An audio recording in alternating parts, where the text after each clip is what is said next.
السلام علیکم، آپ دیکھ رہے ہیں کے نیوز ایچ ڈی۔ میں ہوں حارث علی شاہ گیلانی۔ چلتے ہیں آج کی اہم خبروں کی طرف۔ رخ کریں گے ساہیوال کا، جہاں سے رپورٹ کر رہے ہیں ہمارے نمائندے رانا سہیل۔ ضلع انتظامیہ شہریوں کو بہترین صحت مند تفریحی سرگرمیوں کی فراہمی کے لیے پرعزم، اور اس سلسلے میں L B T C park پر تعمیراتی کام کا آغاز کیا جا رہا ہے۔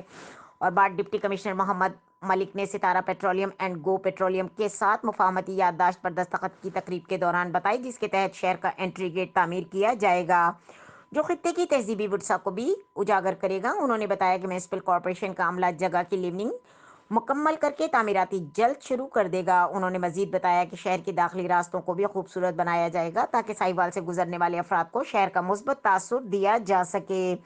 انہوں نے کہا کہ بچوں کو تفریحی سہولیات فراہم کرنے کے لیے شہر میں چلڈرن امپوزمنٹ پارک بھی بنایا جائے گا۔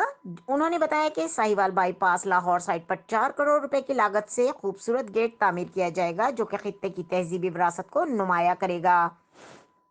ڈپٹی کمشنر محمد اویس ملک نے بتایا کہ شہر میں تمام چوکوں کو مرحلہ وار خوبصورت بنایا جا رہا ہے، اور شہریوں کو ہدایت کی گئی ہے کہ شہر کی خوبصورتی کے لیے وہ بھی اپنا حصہ ڈالیں۔ انہوں نے اپیل کی کہ سماجی ادارے اور مخیر حضرات بیوٹیفیکیشن کی اس کام میں انتظامیہ کا ہاتھ بٹائیں۔